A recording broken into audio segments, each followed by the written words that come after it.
Gillette, the best a man can get. Back here, first things first, look who's here. Former Pro Bowl cornerback Brandon Flowers, who CC called great guy and very handsome. So now you can say instead of me. I've been knowing since he was a kid. It's one of the frustrating things about working with Chris Carter. It's a good thing, but it's frustrating. I saw we were having B-Flow on the show. I come into the morning meeting, I'm all excited. I'm like, man, I've known Brandon for 12 years. You've known him since he was a rookie in Kansas City, him and B. Carr, the whole. And Chris like, man, I used to babysit him. I knew him when he was 14 years old, trained him. I won some money in high school. I grew up in the game under Chris. He taught us how to be sharp, approach the game a certain way. So, yeah. We got our hair cut the same spot for the same time. I mean, but this is the thing, though. When we came to Fox, it was like, hey, Nick, you want a radio show? He'd be like, yeah, I'm excited a radio show. It'd be like, hey, you got Chris Carter. You want a TV show? So that's how things happen. Again, I'm not complaining. It's just, he's complaining. Just living the life. I ain't complaining. We are happy to have you, Brandon. Sit back, relax. Let's talk some football. All right, here we go, Brandon. Two of the best quarterbacks of our generation will match wits this weekend when Phillip Rivers and the Chargers head into Foxborough to take on Tom Brady and the Patriots. It'll be the first time the two have faced off in the playoffs in over a decade. Brady called this game the most important 3 hours of the season, and he's right. For him, Rivers says while he is looking forward to the matchup, he knows he has to be focused on much more. I got to focus on that defense. Nah, I'm not playing Tom by any means. But is it special to go to New England against a Hall of Fame coach and arguably the best quarterback ever to play and get another shot at him? Heck yeah.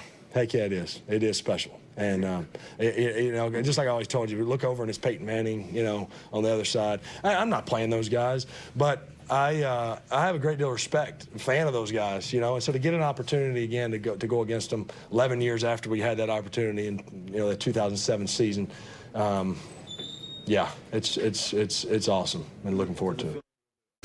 Already talks like a coach. All right, Brandon, if the Chargers are going to go into New England and pull off the upset, how are they going to do it? What's going to be the key to this game? The key to the game is hitting Brady.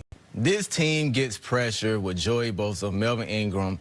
They throw so many different looks at you, like the Ravens last week. 7 DBs. You don't know where the blitz is coming from. And let's be clear. The Chargers are the best team coming in here, and they know it. You know, they can play defense, they can run the football, and they got a quarterback that's been there before. So you're saying if you roster the roster, man, the Chargers, you like their roster talent more so than New England? I love the Chargers roster. They have the top 2 rosters in the NFL, in my opinion. They can match up on the outsides with anybody. Gus Bradley is a great defensive coordinator. And who do you want besides Phillip Rivers to go in there in a shootout with Tom Brady? I think they built to beat the New England Patriots. Man, a couple things. Gus Bradley made the huge adjustment last week. He had a couple safeties in the box, played 7 DBs. Going into Gillette this week, would you come up with that game plan and something else, or how would you attack them? You have to come in with the same game plan because you can blitz out of 7 DBs on the field, and Tom Brady won't know where it's coming from.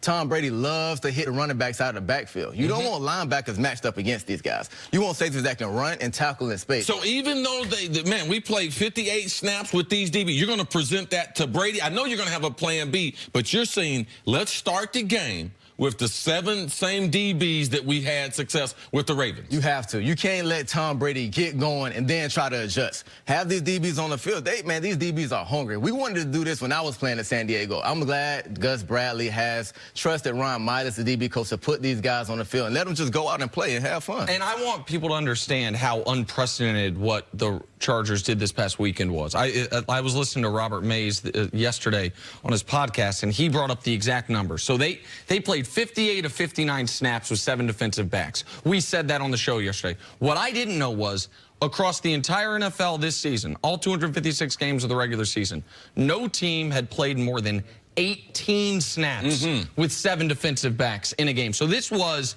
I mean, this was talking about something no one was prepared for. Nobody had played more than a quarter of a game in this personnel. They played the entire game. That can't work unless you have elite safety play. They have a first-team All-Pro, Derwin James. Adrian Phillips played out of his mind. You happen to be blessed in playing in some secondaries with some outstanding safeties. As a corner, what does having a safety that can do a little bit of everything? running, play a little linebacker even when he's playing safety. What does it allow for you to do, and what versatility does it allow for the defense? You can run so many different coverages because you have safeties on this team that can cover, they can blitz, but get to the quarterback, not just sending a body. Derwin James, when he blitzes, he gets home every time. Adrian Phillips, he's a ball hawk. You know, he's either stripping the ball, he's getting interception. If you blitz Desmond King out of the nickel, he gets home every time. He's got great speed. Yeah, so it's just so much these guys can do and do well. You just don't do it. They get home when you send them on blitzes. Brendan, I know you said roster to roster, you like this Chargers team, but this is a Chargers team. Philip Rivers hasn't beaten Tom Brady yet in his career. They're going into Gillette, where, I mean, the Patriots have been fantastic at home this year. They haven't lost a game at home. They're only undefeated. Is there something about that lure, if you will, that can be intimidating to, I would say, a young team, or, you know, younger guys on the team, but just the team as a whole when you're the visiting team? I think the fact that Philip Rivers haven't won there is why he will get the win. He's a revenge type of guy. You can see the fire in his eyes. In his interviews, he can't wait to step on that field. I know all during practice, he's just twitching to get in that stadium and get the job done. He's going to go in there relentless. I can't wait to see it. Give us a little insight, because I know you signed there as a free agent. He didn't know you, but I know you're a guy. You like to talk. You're very, very competitive. What were the practices like, and what was Philip Rivers? Because I know some of his sound bites of him talking trash in the game, I mean, they're one of a kind. He says a lot, but he never uses profanity. So what is it like going against a veteran quarterback like him? You know how you hear some players that they practice like they playing the game? This guy does it to the T. I'm talking about talking in practice, calling out blitzes. He can look at the defensive line and just let you know what blitz is coming. He'll shout to the defensive coordinator, I know what blitz you in, and he'll strike a pass to light it up. So I can't wait to see this guy go on the field. With him fired the way he is, with Tom Brady, how fired this guy is, it's going to be fireworks out there. And he mentioned the last time they got a chance to play the Pats in a game like this. It's 2007. How long ago was that? Since then, you have been drafted, played, retired, gotten into television. Since Philip Rivers last had a chance. Like, I thought you said it in passing, Jenna. I think it's really noteworthy. Philip Rivers played Tom Brady 7 times in his career. 0-7.